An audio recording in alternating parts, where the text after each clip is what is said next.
hauna budi kuyajua mpaka na hata kuyasikia mpaka pengine labda ukifa.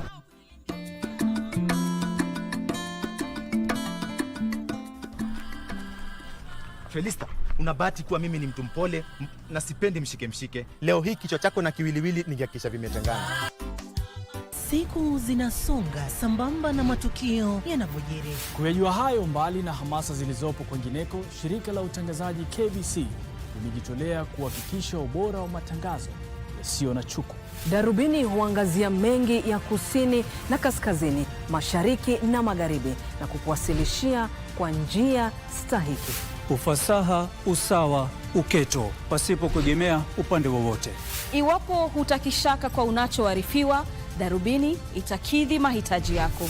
Jina langu ni Nancy Onyancha. Na mimi ni Harith Salim. Jina langu ni Gladys Mungai.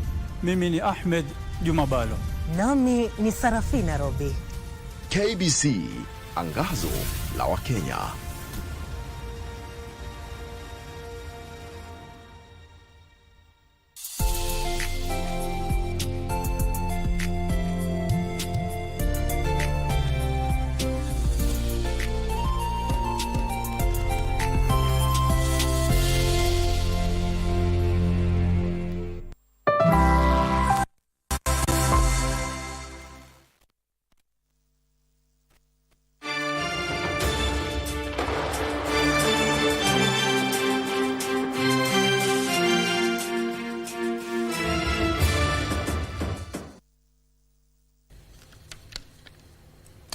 Well, it merely started as a report that turned into an impeachment motion that morphed into 11 charges that was leveled by none other than Kcse lawmaker, that is Kcse, that led to the impeachment of the then second-in-command, that is Geoffrey Rigathi Gachagua, by at least 282 members of parliament. Then it moved to the upper house, where it was the trial chamber, where senators, of course, debunked some of the issues that were leveled by the Kcse lawmaker. Even the accuser got an opportunity to face the accused, an opportunity that led to the impeachment of the then again the second-in-command, that is Geoffrey Rigathi Gachagua, after over 50 senators were in support on some of the charges that were leveled against Geoffrey Rigathi Gachagua. The battle did not stop there. It moved to the High Court, and of course their battle of legal minds ensured that they had to front their case before a 3-judge bench led by none other than Justice Eric Ogola, of course deputized by 2 other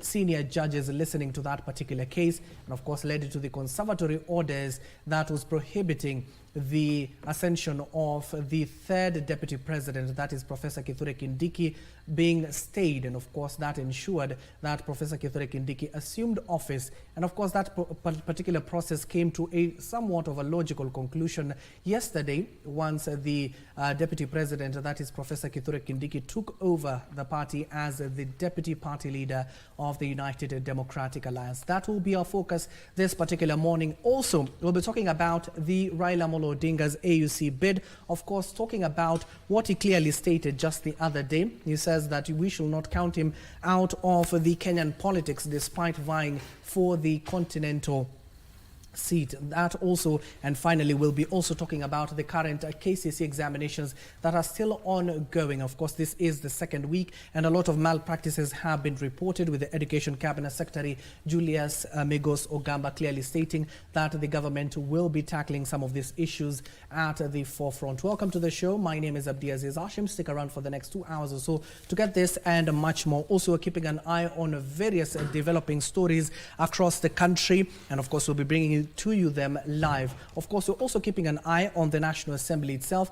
You do know that the mediation team that is currently discussing what funds are supposed to go to the devolved unit, that there is a cash crunch that is currently happening at the devolved unit, will be sitting today, led by none other than Kiharu Member of Parliament Didi Nyoro. And on the Senate side, it will be the Mandera Senator, that is Ali Roba, discussing how much should be going to the devolved units. That is our focus this morning. Let me go to introduce my guest this morning. It is Chris Otieno, a political analyst, and also will be joined shortly by Sami Meli, also a political analyst, to just give us the status update or what is the mood of the country at a time when the political process that was, of course, witnessed for the last 1 month or so has somewhat come to a logical conclusion. Let me start, of course, on this particular note. Before we go into politics, Mr. Chris, we're talking about the current ongoing Kcse examinations. What can you say so far? It is the second week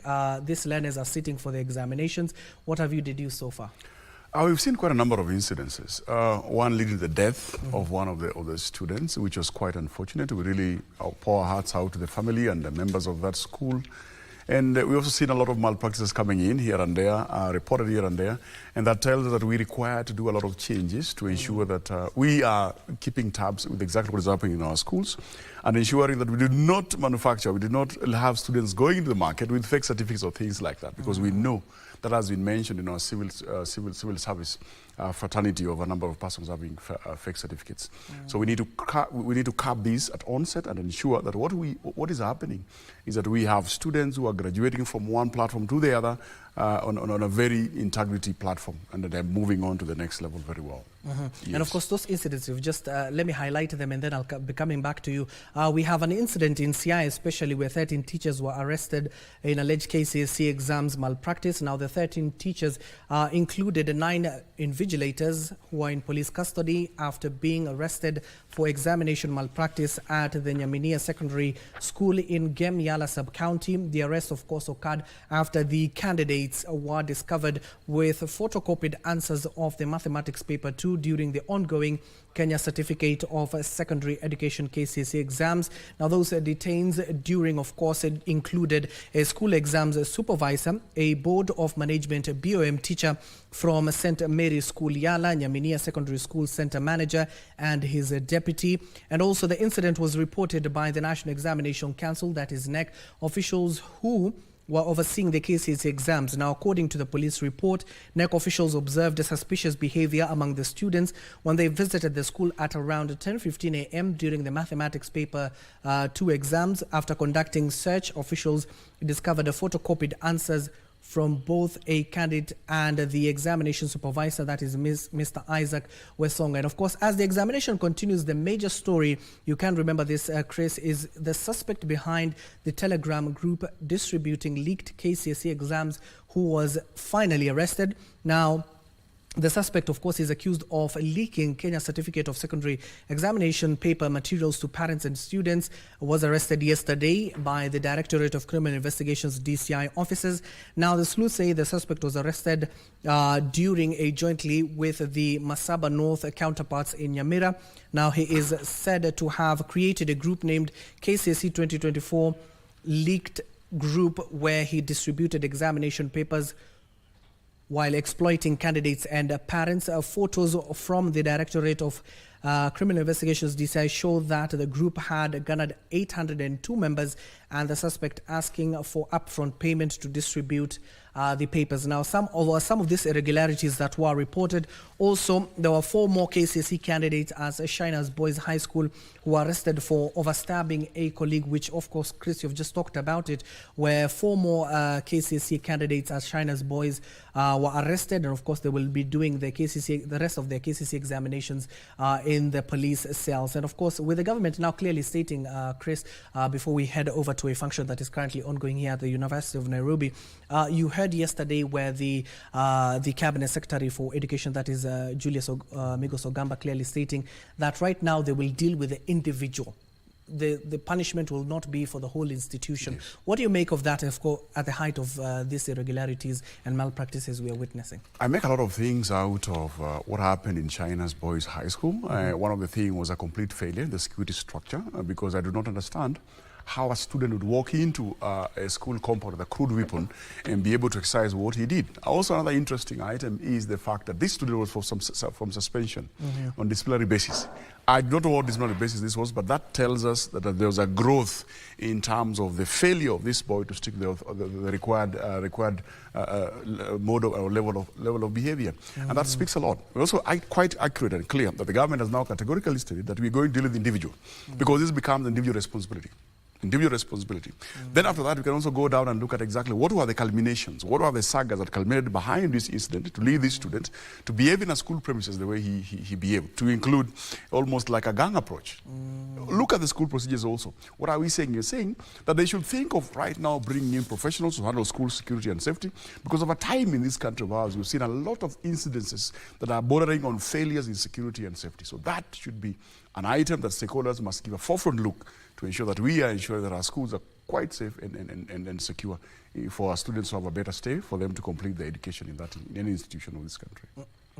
And we'll be continuing with that particular discussions, but right now I want to take you live to an event that is currently happening here just a few meters away from the Kenya Broadcasting Corporation, that is at the University of Nairobi, where the National Public Transport Alliance, that is NAPTA, in partnership with UN, have organized an inaugural NMA Matatu Summit scheduled for this particular day at the Chandaria Auditorium. And of course the chief guest will be the Cabinet Secretary as well as the Principal Secretary of Transport, with the theme is building the capacity of public transport providers to access affordable financing for sustainable public transportation here in the capital. Let's listen into the proceedings. Empower our operators, because the theme of this summit is about capacity building. We would want to play an active role in that through advanced training programs in partnership with academic institutes like the Institute for Development Studies, that has been on the forefront of championing the transformation of our public transport system. We will hope to embrace new technologies, help our operators embrace new technologies. As they are doing right now, you're able to pay fare via M-Pesa, which is a little bit convenient. We want it to go far so that we are able to see that telematics are in place. We are able to see our operators operating on schedule. We're able to see our passengers being able to book and pay a ride, so that we're able to bring together a dignified public transportation system for our generation and our people.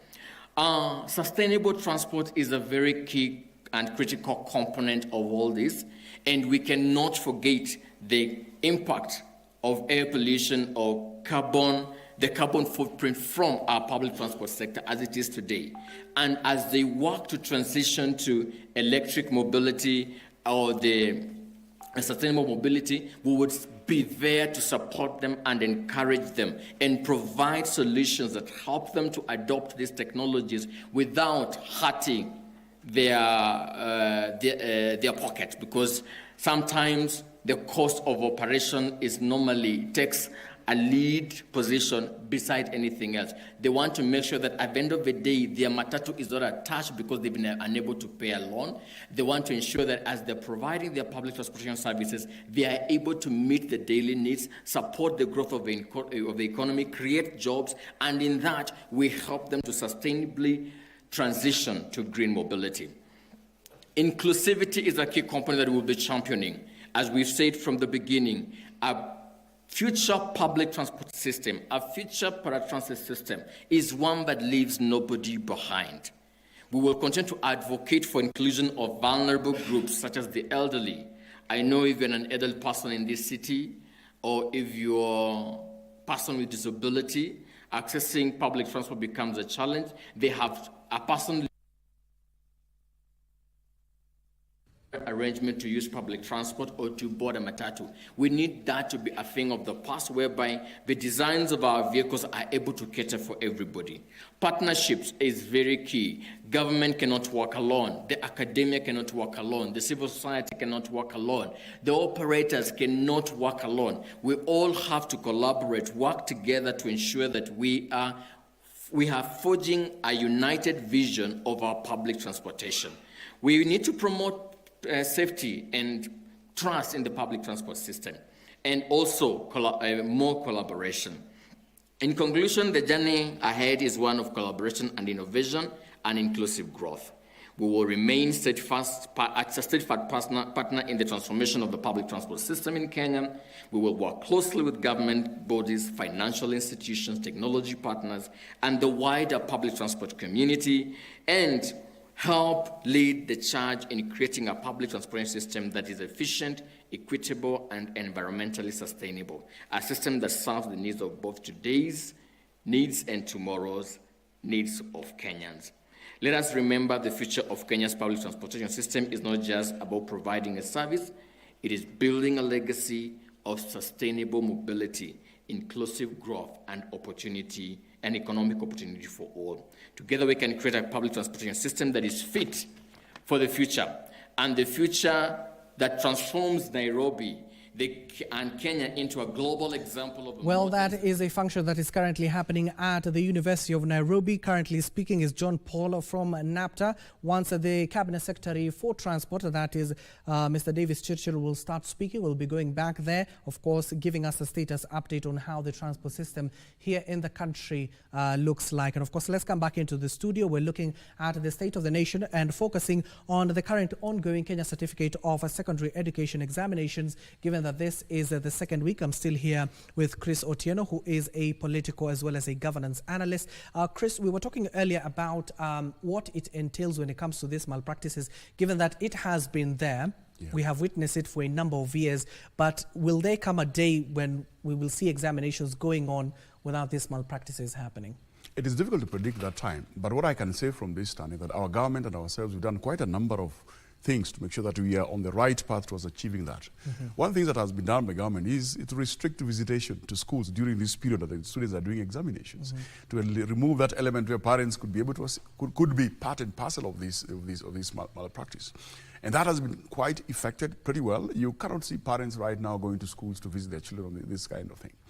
Now we're seeing a different crop of behavior coming in, where teachers themselves are getting involved. We are not saying this is the time that this has come up. We could say it has been there, and this is now another code that the government needs to look at quite critically and make sure that it is completely sealed, and we do not have this kind of an arena playing into our next examination, because there will be many more examinations coming to this country.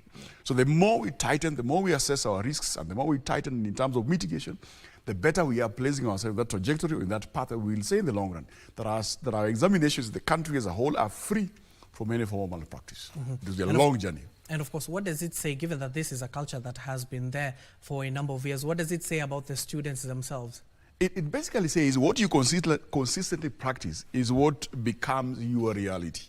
So we need to remove this consistency in this practice of malpractice in our schools. And that requires a lot of resources, to include awareness creation, to include punitive measures, to include an injection of administrative controls into schools, and many other things. Most important, particularly, is when we look at this education sector from a business perspective. They want to market themselves in terms of we are performing very well. That is an element that we must critically look at, because it could be a precursor to this malpractice that we are seeing in the nation of Kenya in this sector of education. Yes. Now, would you say now, given that we're changing the education system itself, we're moving away from the 844 system now to the competency-based curriculum, which is the CBC. Essentially, people have been saying under 844 you are cramming all the what you've studied for a number of years. Then at the end of the day, you're putting them on paper. Given that now CBC, it will be all practical. Would you say that the CBC curriculum will address some of these concerns? It will address, at the same time it might not address. In the CBC arena, we are seeing an advancement in technology. So we are saying majority of the time our students spending the time on their gadgets. If we are a tech industries nation, that would be a very big plus. But because we're still not there, we'll find that our students will still struggle in those practicalities of what they do. They might achieve a certain level of attainment, but still they will struggle. You can't compare this student right now to us, who are more in the agricultural, industrial times. We would do things with our own hands. These guys are more or less in the gadget era, and doing things with their hands might become more difficult to them. But nevertheless, it is a good platform for us to migrate from what we are seeing as a cause of malpractice into an elimination and migrating to something totally different. So yes, it is a plus in one way or the other. Yes, it is a plus. Yes. And you remember early in the year, you just even talked about some of these malpractices and how it will end up at the end of the day of a person's career. You faked your way all the way to where you are till you made it. So we are talking about some of the issues that were brought forth by the Ethics and Anti-Corruption Commission, which is EACC. On a number of occasions, you see them clearly stating that this particular person got to this position, like the Iebc individual who operated there for a number of years with fake documentation. What does it even say about our country and our education system from an international point of view? How are internationals viewing our education system?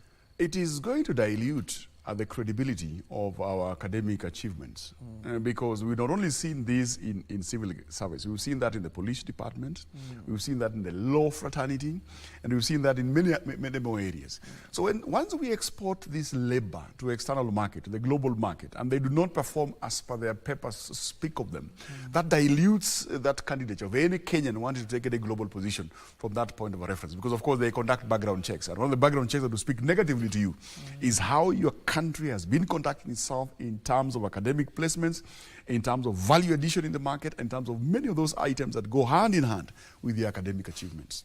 So that dilutes a lot. And if you're just joining us, we're just conversing on what is currently happening. It is the second day of the Kenya Certificate of Secondary Education examinations that are currently happening across the country. And of course, the government through the Ministry of Education in conjunction with the Interior Ministry have been able to at least ensure that some of these malpractices have been able to be curbed. Of course, we've even seen teachers being involved. 13 teachers, especially in Siaya, have been arrested in alleged Kcse exam malpractices, and of course even led to a social media platform known as Telegram to be, of course, shut down for a few days until this particular examination period is ended. And of course, the government clearly stating that that has been used as an avenue for the leakage of Kcse examination. And the main suspect behind this particular move has been apprehended by the DCI detectives yesterday. Of course, he named a group, Kcse 2024 Leakage Group, and that is when he, of course, lured some of the victims he was able to take money from. Now, you do remember that the DCI added that the research of the suspect's premises resulted in seizure of a mobile phone and a laptop that was supposed, of course, tools of trade he used. The Kcse exam, which began on October 22nd rather, with over 900 students sitting for the examinations across all examinations in the country, are expected to end on November 22nd. And Education Cabinet Secretary Julius Migoso Gamba warned those individuals being involved in any malpractices that they will face the law. And of course, Chris, there's this particular notion that many people are fronting. Where are the parents in this? Is it that they were not taught better? Because we've even seen instances where even parents are using their own coffers to ensure that their kid is accessing this particular examination materials. What does it even say about the parents themselves? It speaks a lot. One of the things you would say that speaks so loudly in this is the moral degradation, right from the parenting and how that has socialized the next generation and the next generation. If a parent is willing to spend some of his or her resources to ensure the child goes through education and passes successfully in terms of cheating, then that speaks very, very badly to that parent. We're showing a very bad picture to the next generation. We are telling them this is right to do, irrespective of what you think. We're telling them it's right to use your money, even if the benefit is the negative direction. And that is not good. We're supposed to teach our children on moral values, moral standing, integrity, which of course is doing the same, doing what you do in the light, what you do in the dark, the same kind of a thing. But when that is not practiced, when they see, because mentorship to students is what they see and what they do, then this speaks very badly to them. And that degrades more and more, and actually speaks negative what we might see in the future in terms of when these kids take our position. Because soon they will take. And if they take the negative moral values, then there might be more moral degradation and deep diving into very bad morality in the nation. Yes. And of course, as we wind up on this particular Kcse 2024 examinations, what do you see coming in the coming days, especially when it comes to the Ministry of Education clearly putting its foot down and ensuring some of these malpractices at least curbed? How do you see the performance generally at the end of the day?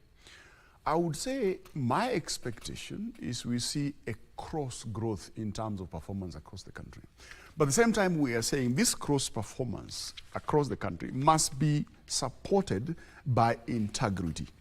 Students are passing the exam on the basis of having been taught and then being able to express what they've been taught on those papers.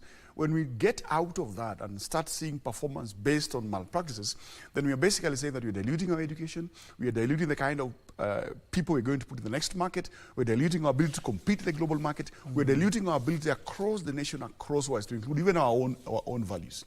And that might even result into our education system not being accepted in the global market. And that means something else, which of course is what we're seeing now.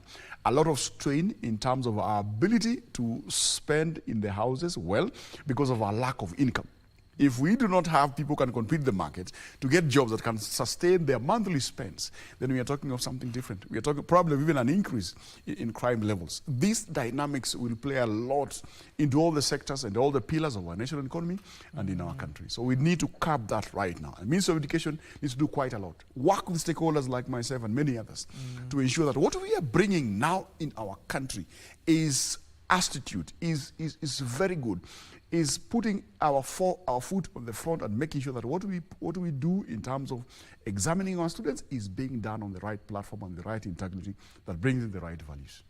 Yes. And of course, that puts a cap to our conversation when it comes to the Kcse examinations, which is still ongoing. Remember, this is the second week, and of course, the government is across the country in ensuring that the examinations are still ongoing, even in disturbed areas, the areas that have been termed as disturbed when it comes to security matters, to ensure that all the students are able to settle for this particular examination to get a fair shot at these examinations that are still ongoing. And of course, some of these malpractices that have been reported so far, the ministry, working in tandem with the Interior Ministry, clearly states that they will ensure that these particular incidences are curbed at the end of the day. Quickly shifting our gears to the state of the country, and of course, earlier on, if you're just joining us, I told you we saw a political process that lasted for over a month, that started off from the National Assembly all the way to the Senate and finally ended at the corridors of justice. The case of the case of the former Deputy President, that is Geoffrey Rigathi Gachagua, is still ongoing. But before we delve into that particular topic that will just continue in the next few minutes or so, you do know that yesterday what happened is that the current Deputy President, that is Professor Kithure Kindiki, took over the UDA position as the UDA party leader, deputizing President William Ruto in the United Democratic Alliance. And of course, before we get into that particular conversation, earlier on I told you we're keeping an eye on various functions that are currently happening here in the capital. Now it is the International Conference on Contract of Agriculture that is currently happening in South Sea. Our reporter, that is Frederick Moki, was attending that particular function. It's all about what is happening in the agricultural sector. Now the conference, of course, is currently ongoing. Let's listen in to the conversations that are happening there. Here is how contract farming can be done. And also, we have the extension policy. It is very clear there on the contract farming. And also under our institution like the AFA, we have the horticultural directorate, where we have even contract manuals, which shows exactly the obligation of the farmer, the obligation of the buyer, and what should happen if any of these does not follow what is written in the manual. Yes. Thanks so much for that. Our farmers still require capacity building. One, they need to understand when we talk of contract, what it entails. You know, in a contract, there is the obligation of the farmer who is doing the contract and the buyer who is buying from the farmer. So we need to capacity build our farmers so that they can understand that, and also to be able to negotiate. Because it's a negotiated contract. I want you to produce for me French beans. You know, I need to put in and understand my cost of production is this, so that as we negotiate, I'm able to put my best foot forward so that I get the best price. Another thing we need to understand about this contract and the capacity building, even farmers also need to understand that if they want to produce something and maybe the finances, they don't have enough finances to do the up to the end, they can also negotiate such that they can be supported financially. So that's why the capacity building is very, very key. And I'm happy because from the look of what is being discussed in this workshop or this conference, these are some of the things which are going to be discussed. And I'm sure at the end of it all, we are going to have a very well written way forward for our farmers and Africa as a continent. Thank you. Maybe you can confirm what farmers will benefit and who is eligible to contract farming? Any farmer is well, of course, that is a particular function that is ongoing, and of course, it is a two-day conference. It's all about the international conference on contract farming. That is our reporter Frederick Moki just conversing with some of the experts who have been able to converge for that particular conference that will continue for the next 2 days or so. It will end on the 13th of November 2024, and of course just discussing what is happening within the agricultural sector, especially when it comes to contract farming, clearly stating that there need to be a civic education when it comes to that particular aspect, and we'll be getting more from Moki in our subsequent bulletins. Also, we're keeping an eye on an event that is currently happening here at the University of Nairobi. It's all about the transport system in the country with NMA. It is a Matatu summit in partnership with the University of Nairobi. And of course, the chief guest is none other than the Transport Cabinet Secretary, that is Davis Chirchir.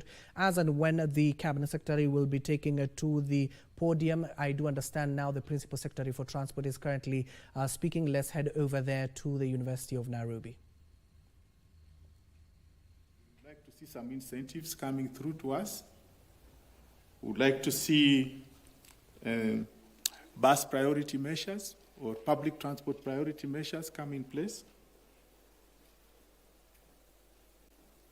Implementation, Minister of Transport is not here. What happens with implementation? Minister of Transport is here. Implementation. Too many studies, too many conferences, too many. Can we do something, at least one? That was my prayer to you, Minister of Transport. Thank you, Director, for being around. I hadn't noticed you around. The transition and transformation plan is my last word. Let's have a transition and transformation plan to professionalize the industry. Thank you very much, and sorry for taking time. Thank you very much, Edwin Mkabana. We now want to go to the institution that carries it all, NAMATA, Nairobi Area Transport Metropolitan Authority. We are John. And of course, apologies for that. That was not the Principal Secretary for the Ministry of Transport. That is Edwin Mukabana. He is heading a transport system. You do know it is very eloquent. It is the Kenya Bus Service, that is KBS. And as and when the Principal Secretary as well as the Cabinet Secretary will be taking to the podium, we'll be going there live once more. Of course, our conversation continues here in studio. We're talking about a political process that we saw a near completion to it yesterday once the Deputy President, that is Professor Kithure Kindiki, assumed again an office as the deputy party leader of none other than the UDA party, and that is the conversation we want to have. You do remember that Deputy President Kithure Kindiki yesterday was named as the deputy party leader of the United Democratic Alliance, where the UDA National Executive Committee, that is a NEC, held a meeting Monday morning where it resolved to replace former DP Rigathi Gachagua, who served as the party's deputy leader for the last 2 years following the 2022 general election. And of course, while reading the resolutions, UDA Chairperson Cecilia Mbarire and Secretary General Hassan Omar said they have arrived at a decision following that particular successful decision. Now, to that particular aspect, let's get to listen to this particular story that was prepared by none other than Giverson Minor. Then we continue with our conversation. The ruling executive committee meeting of the ruling UDA party held at its headquarters in Nairobi on Monday resolved to designate Deputy President Kithure Kindiki as its deputy party leader. How are you, my brother? Yes. How are you? Good to see you. The change of guard comes a month after the impeachment of former Deputy President Rigathi Gachagua, which was succeeded by Kindiki swearing in as the next second in command a week ago. I, Kithure Kindiki. His Excellency Rigathi Gachagua, EGH, ceased to hold office of the Deputy President of the Republic of Kenya. After taking the helm of the party, Kindiki vowed to assist his party leader, President William Ruto, to grow the party's democracy through holding grassroots elections and registering new members. Elections, the grassroots elections that have been going on, we will again, under the leadership of our party leader and consultations with the party organs, make sure that we proceed with that process of completing grassroots party elections. Kindiki said he would consult with member lawmakers and promote the ideals of the party in the day-to-day running of the political outfit. I must thank you for acting swiftly to make sure that our party does not experience any leadership gaps so that we move forward the same way the other constitutional process of the transition in the office of the Deputy President of the Republic has already been concluded. The UDA constitution designates the president as the party leader and the deputy president as the deputy party leader, respectively. However, sources within the party reveal that Rigathi Gachagua will have the liberty to remain a member unless he opts to resign. And there you have it. Now, can we say the political process has come to a conclusion? Chris, is that the case? Yes, that is the case. It has come to a conclusion. Yes. And of course, with that in mind, now as the deputy party leader, you've just heard the deputy party leader, that is Deputy President Kithure Kindiki, clearly stating now the work is cut out for him. So in his entry, what should be the main focus now? I think the main focus would be to unite the party. The party has been through a lot of happenings in the few months that we have seen. The last time the president was congratulating the professor, he clearly said, for the last 2 years, I've not had this voice to support me. And that says he's looking forward to the professor supporting his bid, not his bid, supporting his manifesto, supporting his administration, supporting all the government intentions to fulfill their promises that they made during the campaign. So the professor has a very big interest, a lot of things to do, particularly at the bottom of it, at the top of it, the middle of it, support the party leader in terms of his views, in terms of his intentions for the party.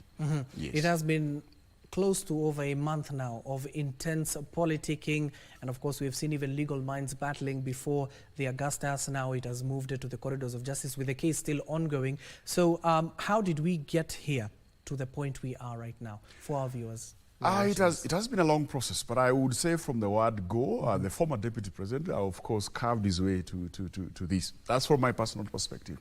He got into this platform very combative, not realizing that in politics sometimes mostly it's interest. His interest was combative and abrasive. Even if you look at what happened in the parliament, he did not even have enough friends in parliament to really support his bid.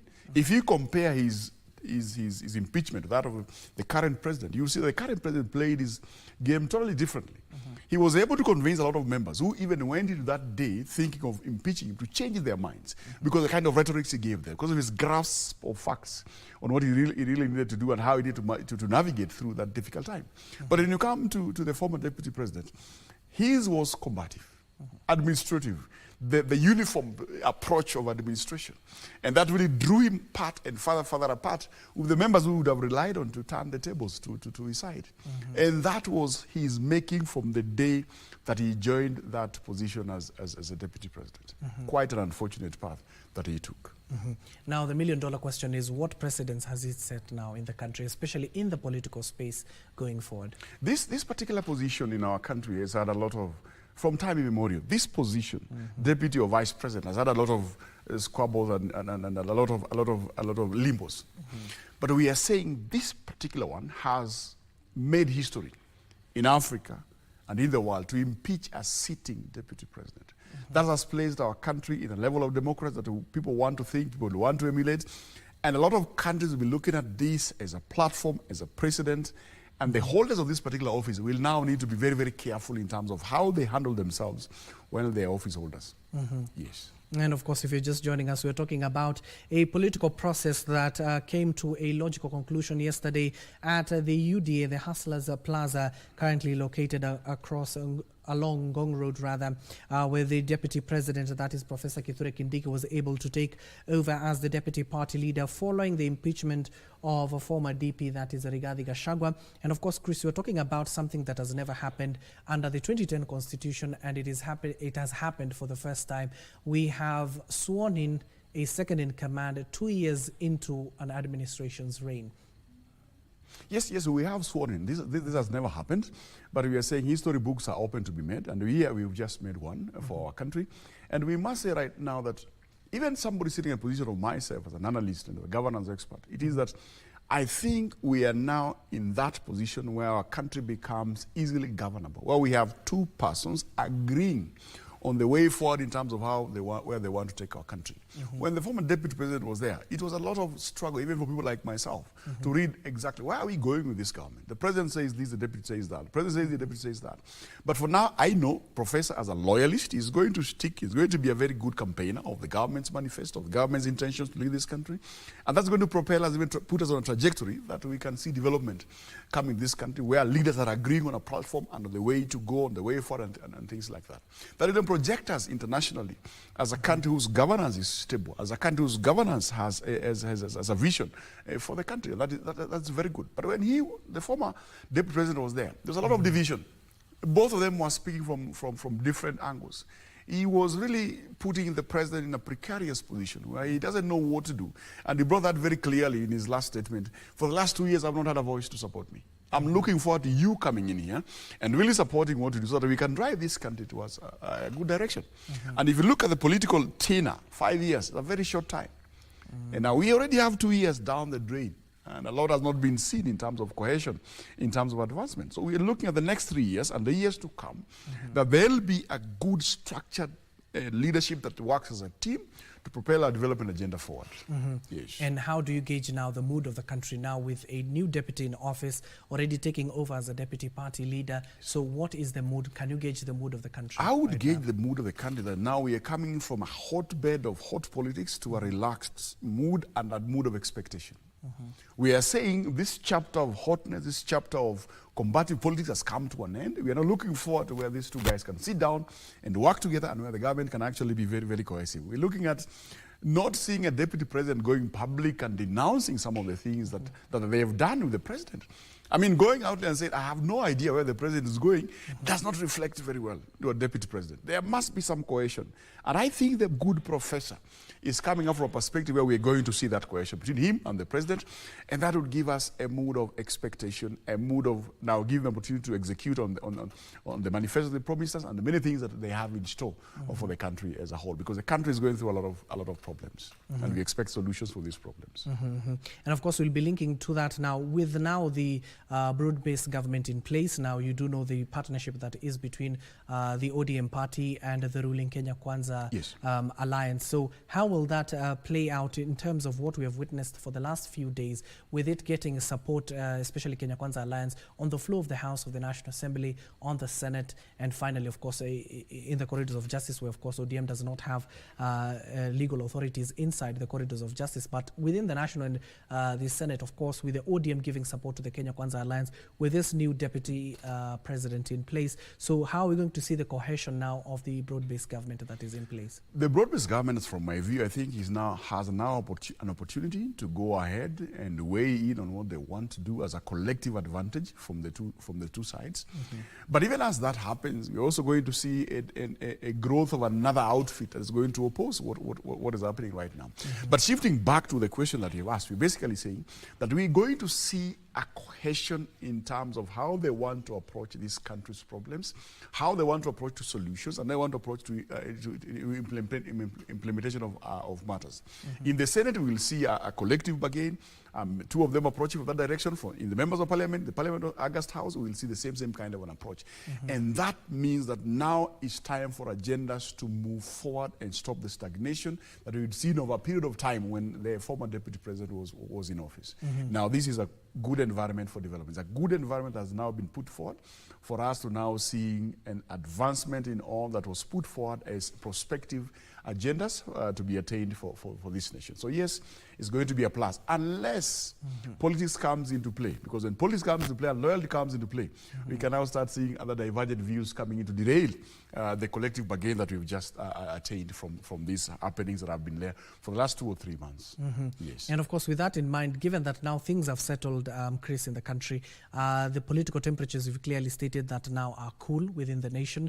There are no more divisions within the country, especially politically, with the political class even singing and dancing to the same tune. Now, is this the right environment to ensure that the Independent Electoral and Boundaries Commission, Iebc, is in place, something that we have not been conversing of late? It is the right time. But you know, Iebc is one of the most divisive elements in this nation. So I think it is time for the president and his team to sit down now and find a common ground on the election of this Iebc and on structuring it very well so that it can attract that authenticity. That when it functions not on a bias angle, but it functions on a collective approach or an outlook of this nation as one nation needing to propel itself forward. We also know that that Iebc attracts a lot of political interests. And these political interests in the country are very divergent.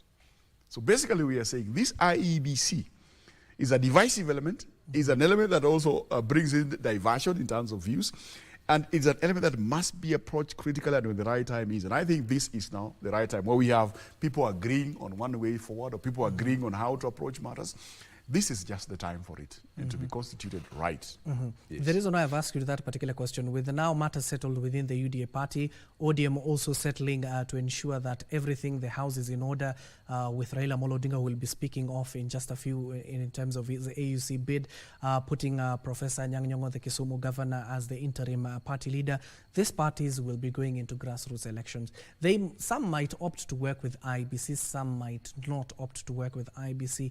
Now, with this calmness within the country, is this the right opportunity to ensure that the commissioners who come into office of the Independent Electoral and Boundaries Commission continue with this particular environment? And the other question that people are asking, why does the political class does not allow Iebc to be put in place, especially before a general election? And you do know also it's all about the boundaries delimitation that was supposed to happen.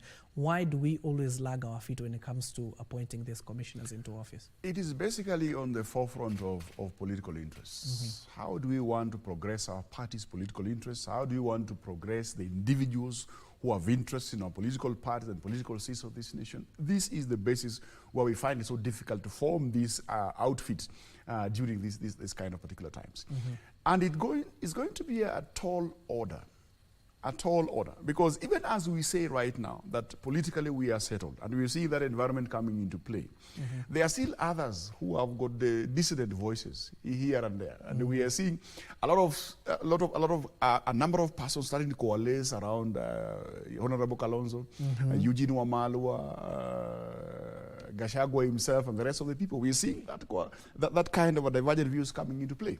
But we are saying because Kenya's politics is more or less of a regional political approach and tribal approach, we can still see that we still have those very strong grassroots of those areas, and the persons leading these particular kind of groups are still very strong in terms of popularity, in terms of numbers, in terms of influence, in terms of those particular areas that are quite important in leadership of political outfits in this country. So we are saying, yes, this is now the time, and we should just go on, have this political goodwill to have these particular institutions set in place and see it realize its mandate and what is intended to do for this nation. Yes. And of course, you even heard from our reporter that is Giverson Maina at the end of his story clearly stating that if the former DP decides to remain within the UDA party, he can still be a member, and if he opts not to be a member, so if he's still a member, at the end of the day, does he still have the voice that he had as a DP? He'll have the voice of one member, but then he had the voice of a deputy party leader. And those two voices are quite different. One voice is stronger, the other voice requires a lot of uplift here and there. So even if he remains a member, there is no quite goodwill for him in the party, right? Because of what has happened. Even he himself would feel this is not the right place to be, right? But we have learned lessons. We saw what happened to the current president when he was in Jubilee. We saw what happened to him. He sustained what happened to him. He rose up. But because the former deputy president lost that kind of a ground, I do not see in whatsoever format, in whatsoever formula for him gaining the voice that he had a few months ago. I mean, for me, I would advise him to take a leap out of the party and try another outfit. But remember, he has been impeached by the Senate. And that has an implication on the kind of political path that he'll have to follow. Yes. And we know that if you're impeached, at the end of the day, you cannot run for office. But at the end of the day, we leave it that to the court proceedings that are happening at the High Court, then to the Court of Appeal if he decides to appeal the decision, then finally to the Supreme Court. But the other issue that you're bringing up clearly, there have been talks of the former DP forming another political outfit from the Mount Kenya region. How will that play out in the field of politics as and when and now? I think when the current deputy president was taking the oath of office, if there are going to be any divisions, we would have seen indicators of those divisions then. But you've seen prominent political individuals in the Mount Kenya region saying it's now time for us to open up ourselves to being led by the other members of our entire outfit. So I think even if he were to form another outfit, we have a very charismatic president taking that, holding that office, all right? This president is a go-getter. He is really a fruitful person when it comes to political matters. So even if they were to form another outfit without the voice of somebody like Raila Amolo Odinga or other strong voices that could form a strong opposition, I think when the year of election comes, with this kind of an environment we have right now, that would be a flat-out win for the current president and the team that is going to be by his side.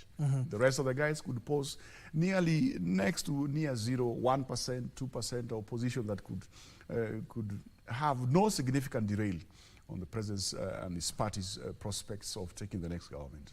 And we have also seen when it comes to the former vice president, that is Kalonzo Musyoka, who is also the Wiper party leader, causing up to the former DP. So in an instance where, of course, we know how politics at the end of the day, there are no permanent friends and they are not permanent enemies. At the end of the day, if that will be the faction, how will it play out in the political circus ahead of the 2027 polls? I do not see in that becoming a formidable force whatsoever, but I see it being a percentage, small percentage of a disturbance in what we have in the country. Like I said there before, we have a president who's very articulate in terms of political approaches. We have seen he's been able to contain Raila Amolo Odinga in terms of the offers, in terms of he support the AU, in terms of how he supported Raila's launch of his AU bid, both regionally and in the continental level. So we still see President Ruto taking a very big chunk of what comes in the future. And we've seen what he wants actually taking shape. And I could confidently say that he was part and parcel of the people who said that Gachagua must go. And actually, Gachagua went. And of course, those are some of the intrigues we'll continue discussing. Already some of my other guests already arrived in the studio.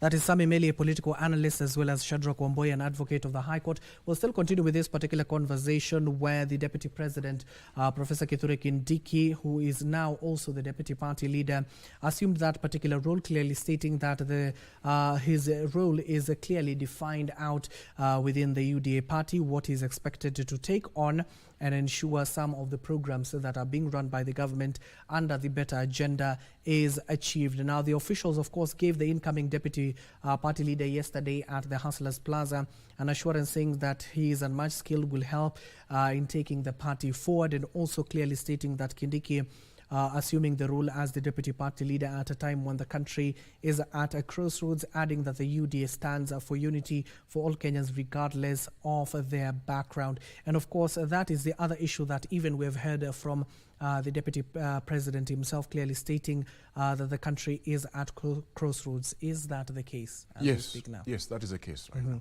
And of course, how can that be ensured that at least it does not deviate to an area that most, not even politicians, even the Kenyans themselves do not want to go, and that is division in the country? It's basically for us to have a formidable governance system, which you already have, and we have very good office holders. The president is deputy, and the deputy is quite loyal is going to be quite loyal to the president, and that shapes a particular path that we shall take in terms of achieving what we want to achieve. Yes. And we can also clearly see that even the 2010 document that has been held all over, not just the African continent, but the whole world, that is the Kenyan Constitution.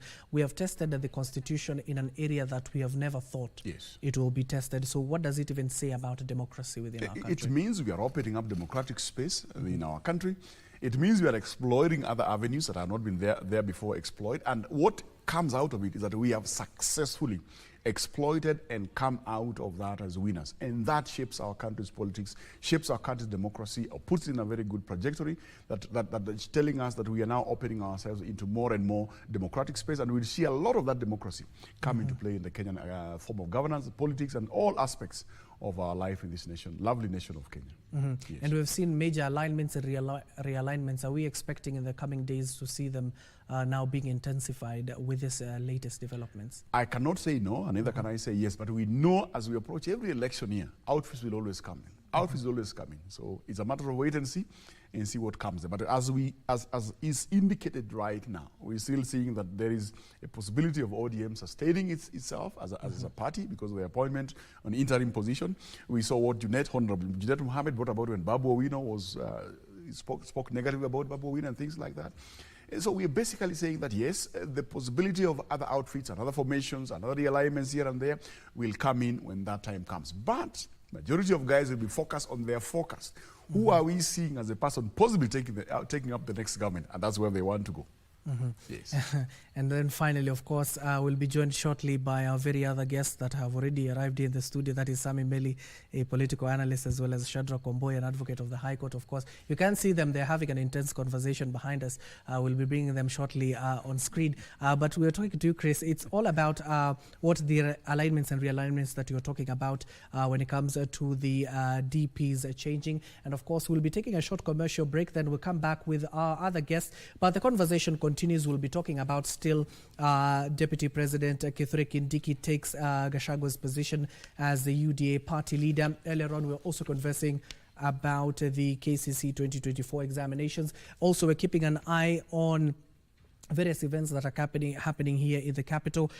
We've seen one here at the University of Nairobi. It's all about the transport system in the country. We've also seen the International Conference on Contract Farmers, that is in the agricultural sector, which has been very pivotal for the Kenya Kwanza administration when it comes to agricultural matters. And that's why the administration now is focusing on increasing the arable lands within the country, especially on the irrigation systems within the nation, which has been spearheaded by none other than the president through the State Department of Irrigation. And of course, as we are focusing on this particular political developments that are happening within the UDA party, you do know that the ODM party is set to have its grassroots elections, with the ODM leader Raila Odinga clearly stating that if you are able to lose in that particular grassroots elections that are upcoming, shake the hand of the person who has been the victor, so that to ensure that there is peace within the party, and of course focusing on the main agenda ahead of the 2027 polls.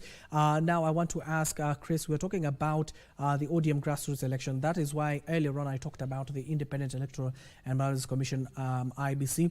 Also in Nairobi, when it comes to the United Democratic Alliance Party, we were supposed to have a chairman that was pitting none other than Nairobi Governor Johnson Sakaja as well as James Gakuya for this particular position.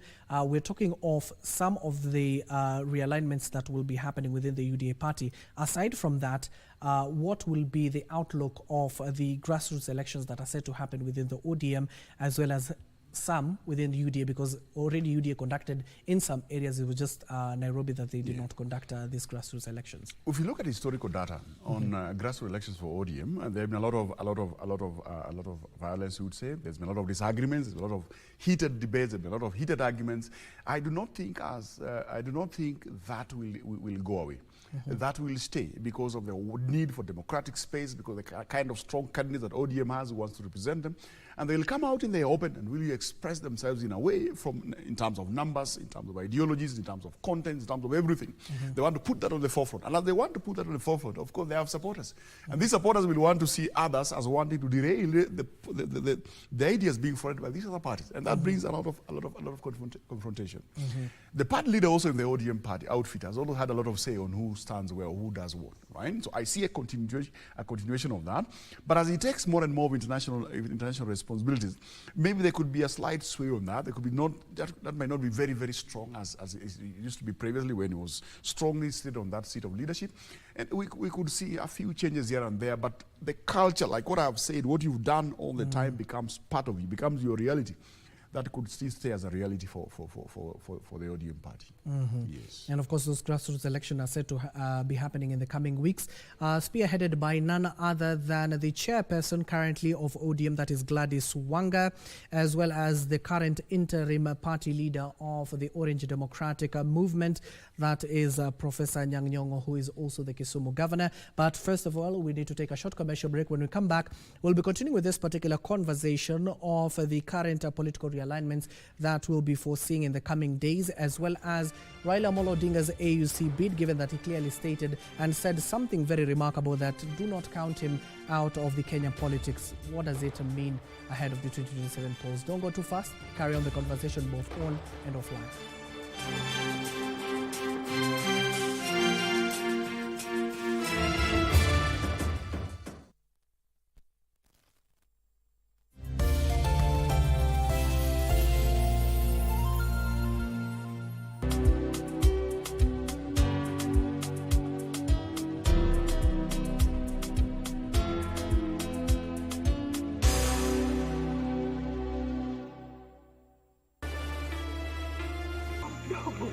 Umeshindwa kumlea.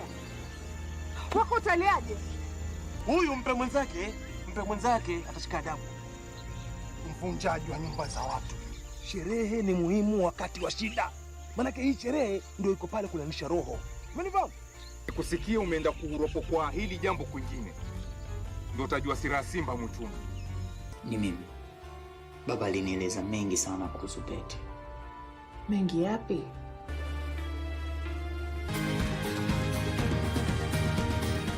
Thank you for joining us on Healthy Living. Stay connected to Voice of America at voanews.com.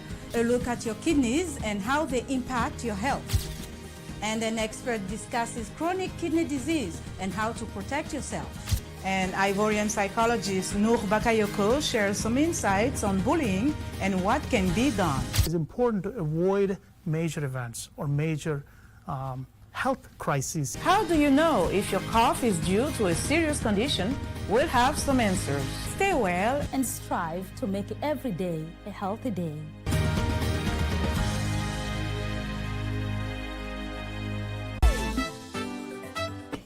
Sasa ndio masomo inaja officially. Kenyanjui, do you have an extra laptop I can borrow from you?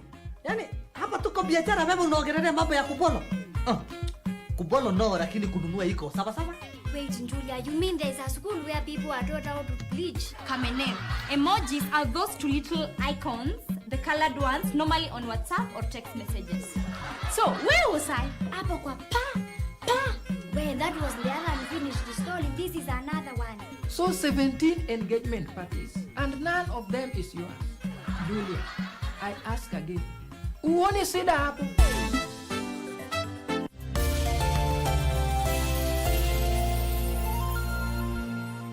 Are you a talented artist? Or are you passionate about a topic you want to discuss? But money can be very hard to find for an upcoming artist. Don't worry, Studio Mashinani has got your back. Sign up on ajira.co.ke to book a session with your music and video producers across the country. Work on your music, jingles, spoken words, and even podcasts to realize your dream. All for free. Studio Mashinani, Radani Talent.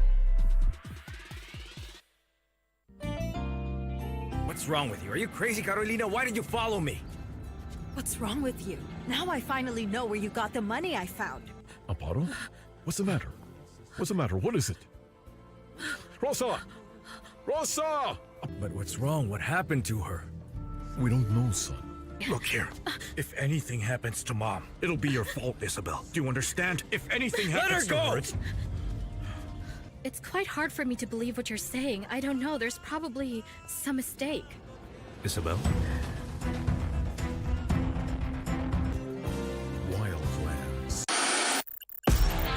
On KBC Channel 1, we are a TV station like no other. Get a taste of the best in entertainment. Yes, indeed. Feel the passion.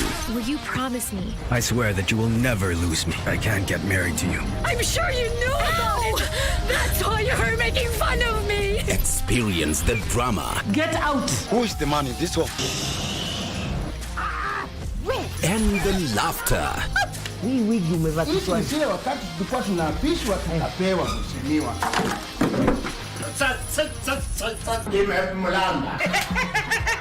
Move to the beat.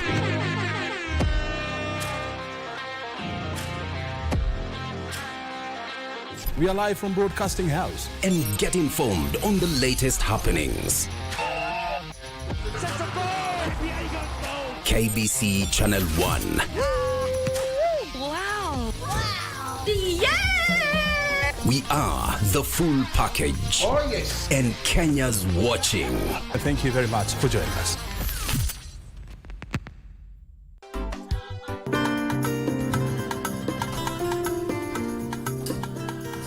Wewe ni nani na unataka nini?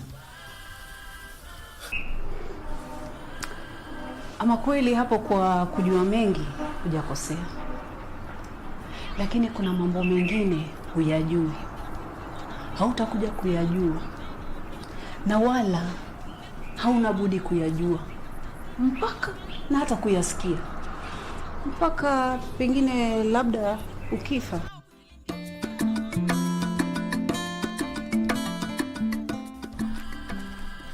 Felista, unabati kuwa mimi ni mtu mpole na sipendi mshike. Leo hii kichwa chako na kiwiliwili ningehakikisha vimetengana.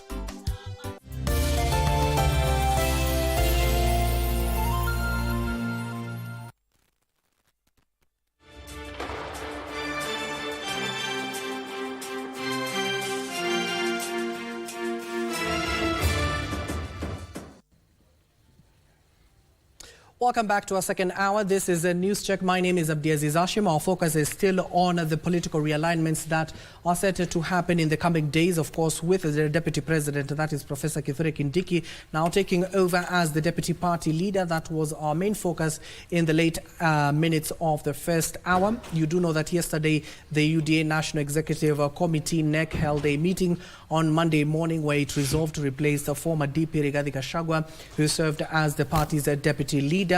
While, of course, reading some of the resolutions that they made within that particular NEC meeting, UDA Chairperson Cecilia Mbarire and the Secretary General Hassan Omar said they have arrived at the decision following a successful impeachment of Rigathi last month, hence rendering him incapable of discharging his duty as the deputy party leader. But you do remember the case is still ongoing at the High Court. Of course, the three-judge bench led by Justice Eric Ogola is still happening. And of course, we even have somebody who has been in that particular case. He is a known figure to you. That is Shadrach Wamboi, who is an advocate of the High Court. He'll be telling us, of course, what will be happening going forward. And of course, also joining us is Sami Meli, a political analyst. And then finally, Chris Otieno, a political analyst. So, Shadrach, I'm coming back to you. The political process, which we even discussed with Chris, has somewhat come to a logical conclusion, but the legal proceedings are still ongoing in the court. So how is that particular case faring on? Well, thank you, Abdi, and good morning to the viewers and the listeners, wherever they are. Well, I think what we've seen from the current government is that UDA, in one of its, what it has succeeded in doing in the last 2 years, has been to cause the successful removal of the Deputy President from office, which it did. Yesterday, we saw at least the political process ending with the appointment of the Professor Kcse Kindiki as now the Deputy Party Leader of the UDA. However, while that is continuing, it is important that I highlight to the members of the public that last week, on the 6th day of this month, November, we had the Court of Appeal mention or a mention before the Court of Appeal in an application that had been filed by the Deputy President, former Deputy President Rigathi Gachagua, which essentially sought to stop the proceedings from the High Court from proceeding.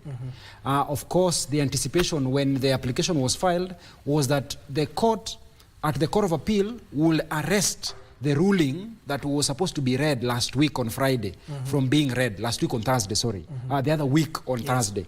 So because the court, the High Court went ahead and read the ruling, of course, creating a road, for the Professor Kcse Kindiki to be sworn in as the Deputy President of the Republic of Kenya III, then it did not make any logical sense for us to proceed with the hearing of the application before the Court of Appeal.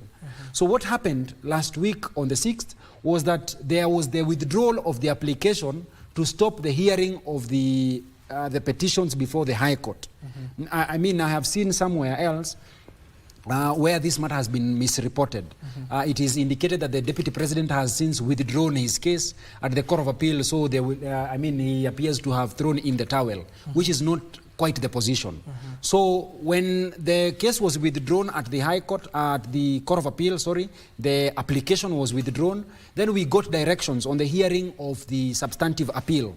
Remember, when we were before the High Court, there was a challenge on the capacity of the Deputy Chief Justice to empanel a bench to hear and determine matters that raises substantive questions of law. So that substantive question will now be heard before the Court of Appeal, and from the directions we received on the 6th, will be heard before the Court of Appeal proceeds on its vacation in December.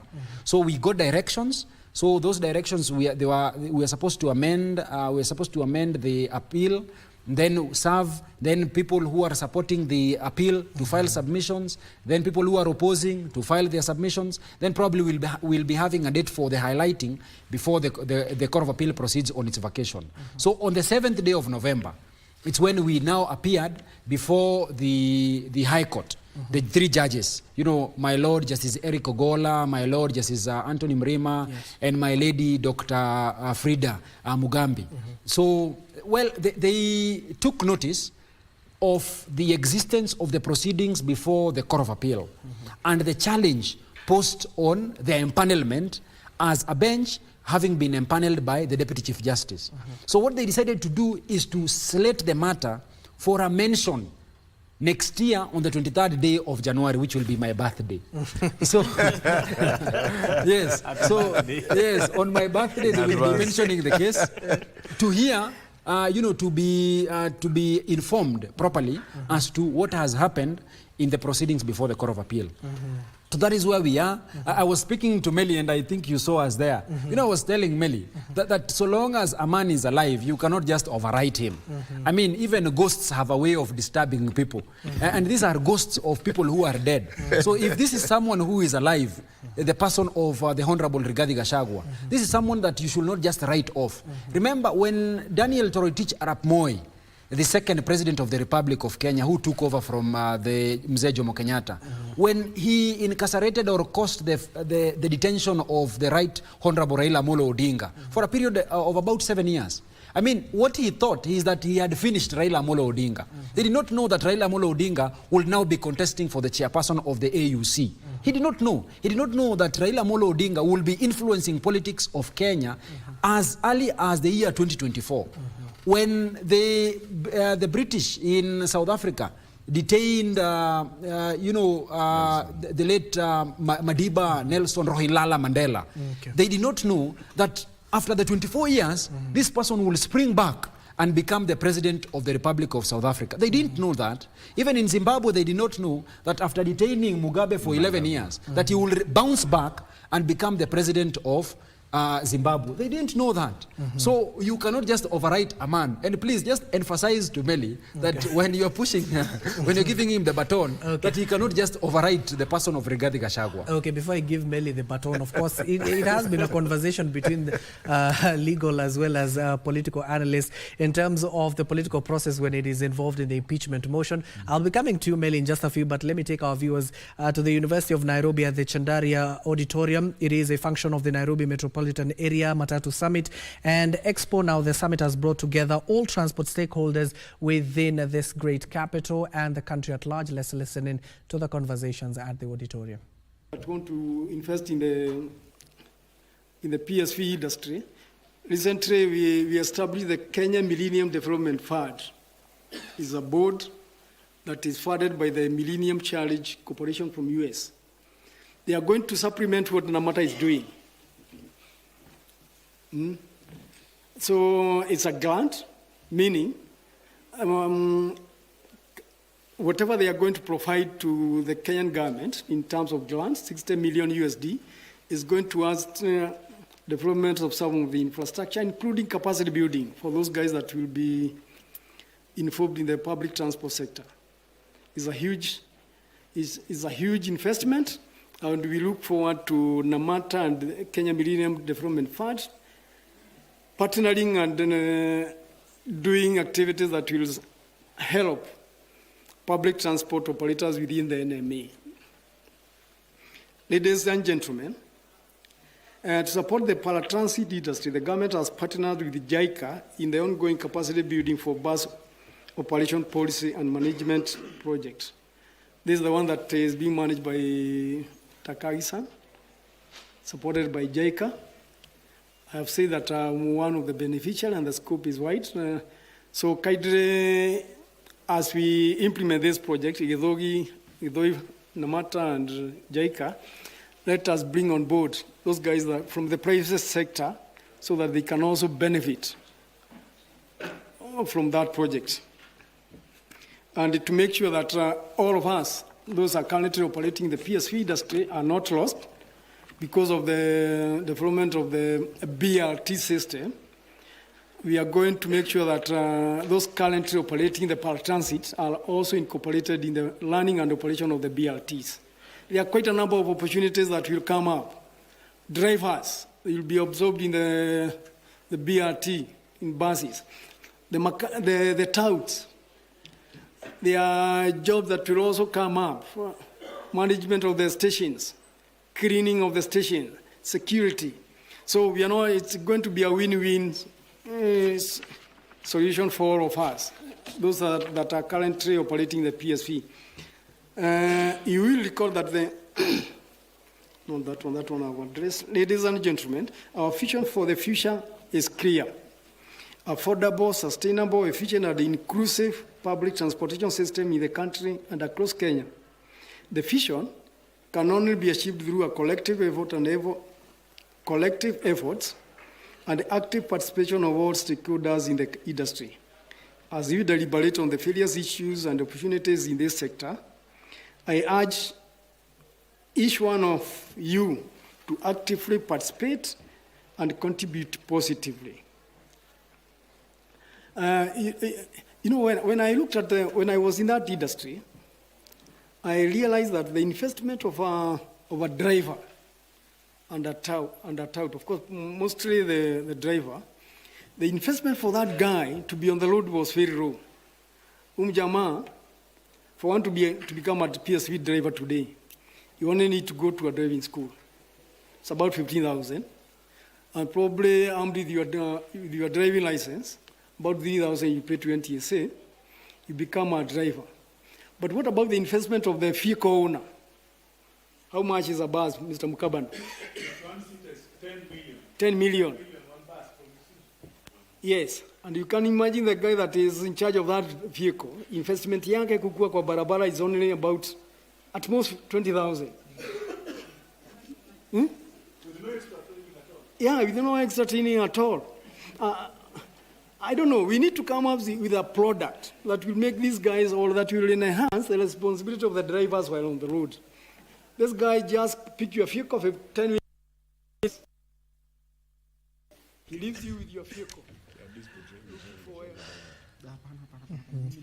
Well, that is a function that is currently happening at the University of Nairobi. Once the heads of the Ministry of Transport will be, of course, addressing the gathering there. It is Matatu owners and stakeholders who have converged there, just taking stock of the transport system within the country. Will also deliberate on the innovative ways that the sector can adopt and will give them an edge to access climate financing for sustainable public transportation.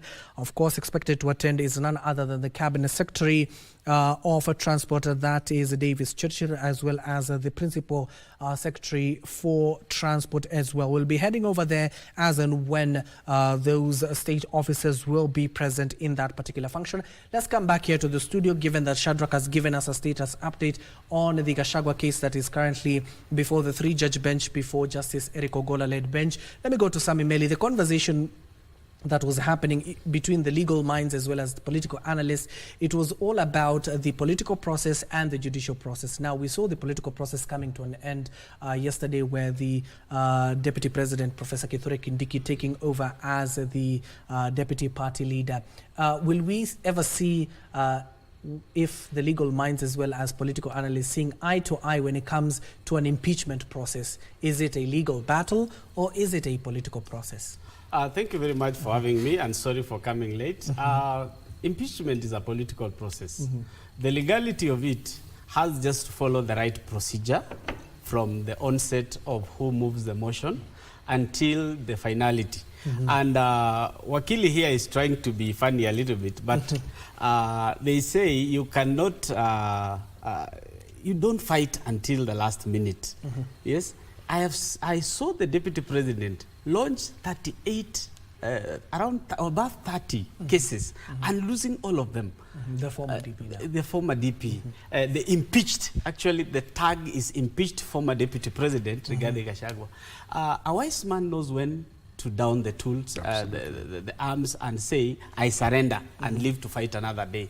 Unfortunately, he fought to the entirety and finishing all the parameters for him to run for any elective seats in the future.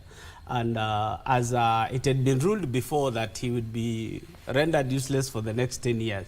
Let's see what he comes with in the next 10 years. But now, I don't think the law has... but I don't think it's 10 years. If you're impeached, you cannot hold any other public office for the entirety until you appeal it. And the Waititu case, there was... Until you appeal it. Yes, until you appeal it. And he still has a position, until chances of appealing all the decisions that were made. So until he exhausts all the parameters that are there in law and gets either vindicated or convicted, he's still convicted by the Senate, by the Parliament, and therefore being a political process as it is, you didn't need a lot of cases to come up with all those allegations against him. You just needed one. Now that there are 5 that hit him hard, and you saw the senators voting above 45 in all the 5, that means they had enough evidence. And as I said before in the other discussion we had here, we didn't have the benefit of the evidence the senators had. We didn't have the booklets that they had, the modules that they had that were convicting, that were actually all the allegations that were against the Deputy President. The few that were mentioned, some were actually, the people would say they were baseless, but in a political process, in an impeachment, it's just like a general election. If we kick you out, you go exhaust your spaces in the courts, but at the end of the day, the people have decided. And our people have not understood one thing. When you went to the ballot to elect your member of parliament, you gave them the rights to decide on your behalf. If our president makes a decision, it is like we are jointly in that decision. So our members of parliament made a decision in as much as they were 200 and something on their side, or 300, or the total 350 in the National Assembly and the 68 in the Senate. They are representing the 50 million Kenyans. And they came up with an issue on public participation. Public participation was meant to inform your member of parliament on how he is supposed to vote. But the law doesn't bind him that he needs to agree with what you are saying. He needs to make decision on your behalf. And looking at the person of Rigathi Gachagua, I know he's a fighter. He will fight till the end, the very end. But looking at the allegations that they were in, the allegations of corruption, I could see here somebody taking a loan of 600 million. 600 million. And Kenya Power the other day made a profit of 800 million. I think these people even can sponsor this country. And it is sad in a country whereby we still hear of allegations of money laundering, money leaving the country to develop other nations illegally, not even legally. The money should remain here and build this country. So we are looking forward to, as Chris had said before, that the history books are open. And Honorable Rigathi Gachagua has joined in the leagues of the impeached presidents. Actually, he's the first one on that page. If it is written the title of impeached deputy presidents, he appears number one Deputy on the president, title. not the president. Yes, deputy president. He'll appear number one, and children will be learning, even your grandchildren will be learning history. As he has made history, he has brought himself into the books of history, but unfortunately in a bad way, and finishing him. And I advise lawyers like my friend here, Shadrach, please advise your client whenever it is untenable anymore that we have fired. Now our gun is misfiring. It is time to step down and surrender and raise the white flag. Okay, and of course we leave it at that, gentlemen. We had to see what will happen at the corridors of justice. Of course, Justice Eric Ogola is listening to this particular case that is still ongoing. Of course, we have even seen the former second in command, that is Rigathi Gachagua, even going to the Court of Appeal to stop what transpired a few days ago, where Deputy President Kithure Kindiki was sworn into office and became the third Deputy President to take over that particular mantle. Now, quickly, let's shift gears, given that we are running out of time. Want to focus on Raila Amolo Odinga, who is vying for his AUC bid. Now, he made a very eye-catching and eyebrows-raising remarks just the other day in terms of his political future within the country. Let's listen to this particular clip before we go into our discussion that will continue in just a few. But let's get to hear what the ODM leader clearly stated.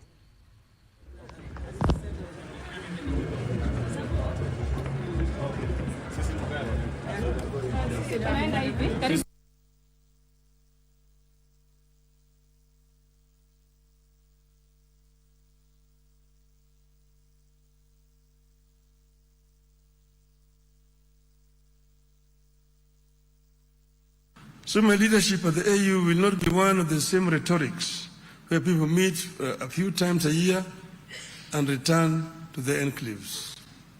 My leadership will be pegged on the dreams of our forefathers who expected that by now Africa would roar in one united voice. So here we know every year there's a General Assembly here.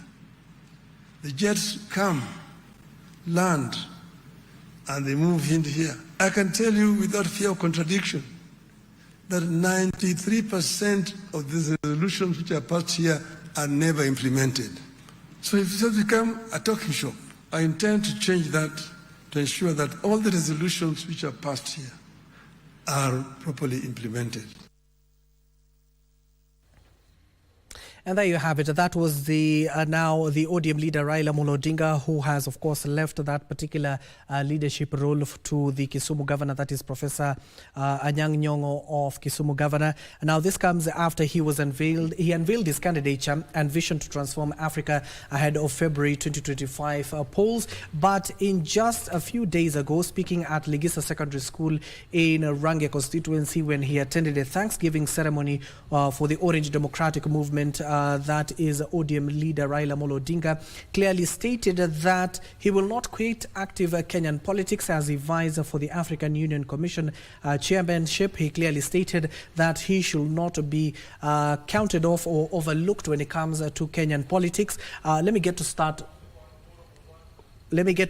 with, we'll be going there in just a few, but if we go to that particular conversation, just give me, gentlemen, a few minutes. Let me head over to Mombasa, where we're being joined by Ann Mburu, that is our reporter, senior reporter from the coastal region.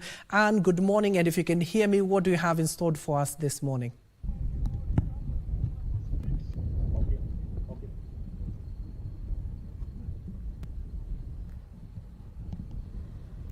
Good morning to you too, Abdiaziz, Hashim, back at Broadcasting House, and you're coming live to you from the Dongokundo bypass here in Mombasa County. As the Chief of Staff Eludowalo is just going to tell us why they are here and how long they will be here and the areas that they have been able to inspire. Banawalo, welcome Sana on set, and would like you to tell us why you're here and for how long you will be here in Mombasa and Lamu County. Thank you very much. We are here in projects as part of the national government's delivery management function, which entails monitoring, evaluating, and reporting on the implementation status of priority government projects and programs. We are specifically visiting Mombasa and Lamu counties for a period of 6 days. Right now, we are at the Mombasa Port Area Road Development Project, popularly known as the Dongo Kundu Bypass. This road entails 2 phases, phase 2 and phase 3, being done at a figure of 24 billion shillings and about 4 billion shillings respectively, phase 1 having been fully completed. This is a project co-financed by the government of Japan through JICA and the government of the Republic of Kenya on an 80 to 20% component basis. The road is currently at 98% completion level. By and large, the road is fully complete, and in the not too distant future, we should then be able to have the official commissioning of this road. This is going to be an impactful road in this area because it will open up the entire ecosystem of both Mombasa and Kwale counties. To begin with, in terms of attendant benefits, it's going to facilitate easier access from the mainland to the airport. It will also facilitate faster connectivity from the SGR terminus into the town, and it will reduce congestion at the Likoni ferry for those connecting from Mombasa to Kwale, because now you can use the bypass to connect from Mombasa to Kwale, and cumulatively it will reduce the overcrowding of traffic within Mombasa town. You are also aware that the government has got another major facility in this region, that is the Dongo Kundu Special Economic Zones. Again, this road is going to facilitate ease of access to the Special Economic Zone, where we have got already almost 98 prospective investors who are ready and willing to onboard, and now we are at the tail end of facilitating the requisite licensing so that they can come on board. Early in the morning, we were at the Liwatoni side, so maybe you could give us a brief of what is happening at Liwatoni. Liwatoni, that's one of the fish landing refrigeration facilities. One of the challenges we have been having within the blue economy is that we don't have adequate infrastructure to facilitate effective storage and refrigeration of fish and subsequent processing once the fish comes from the water. So that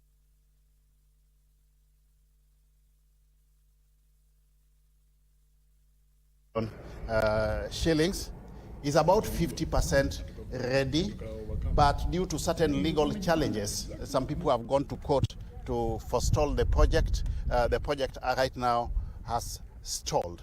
It will actually facilitate proper storage, refrigeration of fish, and of course subsequent processing of the fish. But with the legal challenges, the project is unfortunate, cannot continue. So I really want to appeal to all stakeholders. We have got a lot of litigation cases which are stalling government, priority government projects and programs. I believe that we can resort to out-of-court mechanisms of sorting out disputes as and when they arise, as opposed to rushing to court. Because for that project, for example, quite a number of prospective beneficiaries are now lying in wait. That's a project that has got the capacity to employ 2,500 young people at optimal capacity utilization levels. Yet it is stalled because of a court case, something that we could have avoided if we talked among ourselves as Kenyans, because we are all Kenyans and this project is for the benefit of Kenyans. So what I'm saying in short is that litigation is not the only mechanism of sorting out disputes. Yeah. It is clear that the Coast Region residents are among the people who have been given priority in the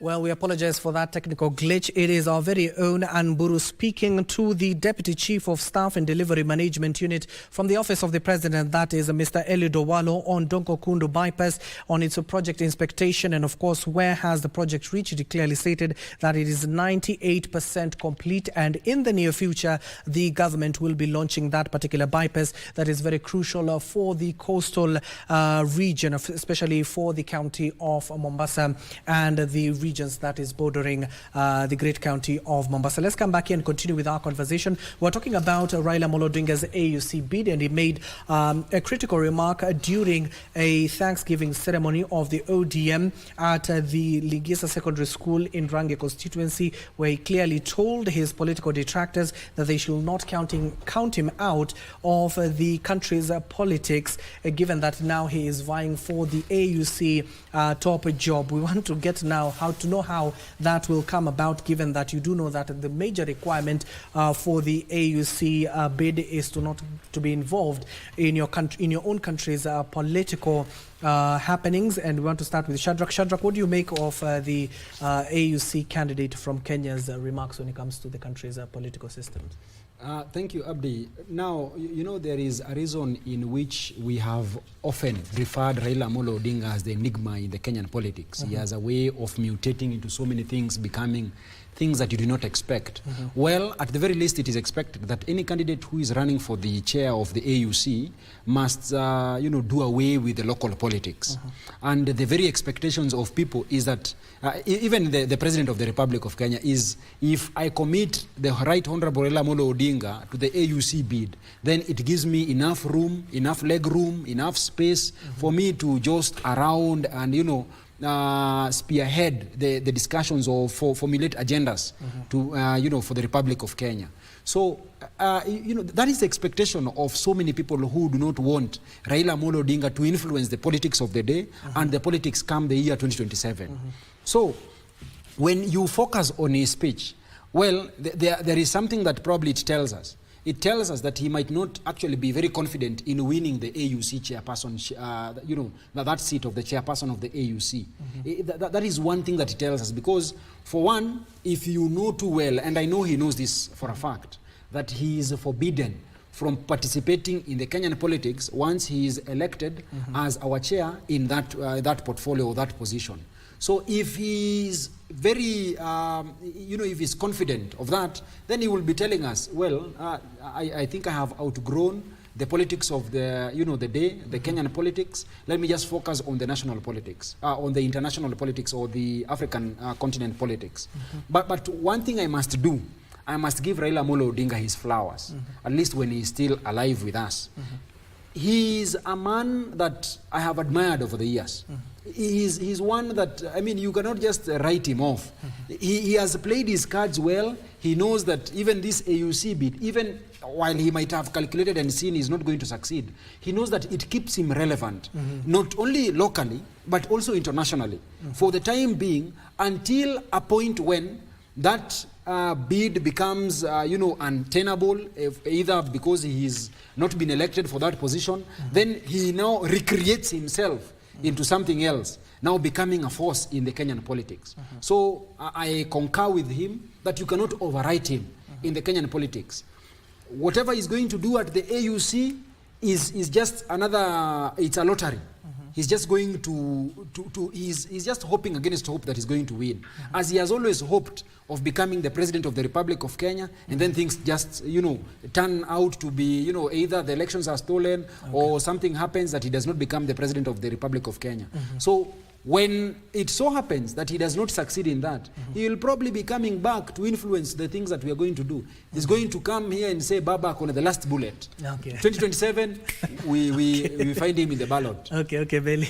Still on the same, but Meli, you've just heard even from the Right Honorable, that is Raila Amolo Odinga, clearly spelling out what he'll be doing within the confines within the AUC. Among them is to ensure that the head of states, when they come for a general meeting, they just don't come and talk and then leave at the end of the day. So aside from what he said yesterday, do you think he has a clear roadmap to ensure that the AUC gets to where it was envisioned to be? Now, Raila Odinga is enigma, as it has been said, but also a very good orator.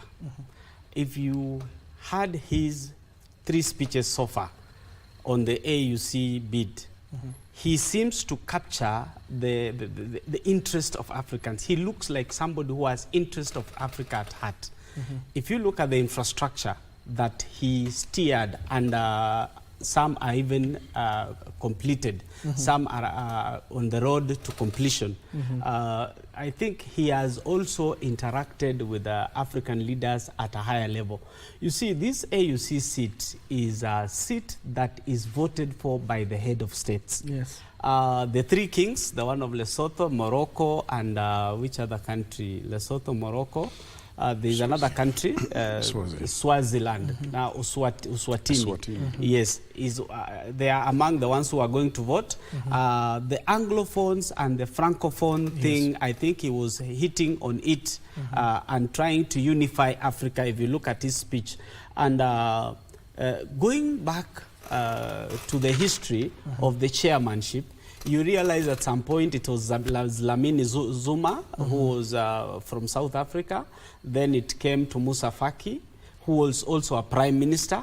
That means this seat can easily be won by somebody who has interacted with the head of states at that level. And if we go with the Francophone story, whereby they are saying the Francophones may kick him out by voting, remember there are 6 Francophone nations that are already suspended due to the coups that have happened, including now Sudan. So there's Sudan, Niger, Mali, Burkina Faso, we have Guinea, and another few other countries that perhaps I may not grasp, that are suspended from voting.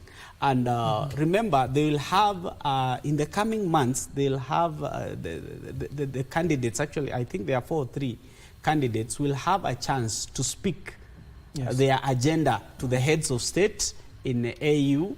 And as they said, Addis Ababa, I would ask to crown it and say Addis Kababa. Baba is going to take this seat. And remember, the person campaigning for him, he has 2 friends, actually 3. He has appointed the former president of Kenya, Bwana Uhuru Kenyatta, to campaign for him.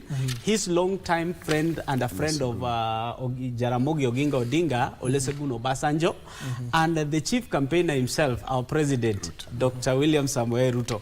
And if you see our president, every opportunity he gets with African heads of states, he makes sure that Baba is with him on the sides.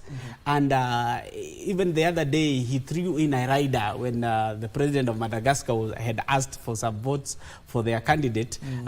He rubbed it in, and you would see the reaction of the African presidents. It's like they liked what he said. And Baba, I am sure he's going to win the hearts of those African leaders, and his lingua franca kind of speech, whereby he throws in an Arabic word, he throws in a French word, he is very fluent in English, and perhaps even in German as well. So he has a way of going for this. And remember, this is set aside for the East African nations. All the way from Egypt upwards, it is, Africa is divided that way all the way up to Madagascar. So I'm looking forward to Eastern Africa first presenting their candidate.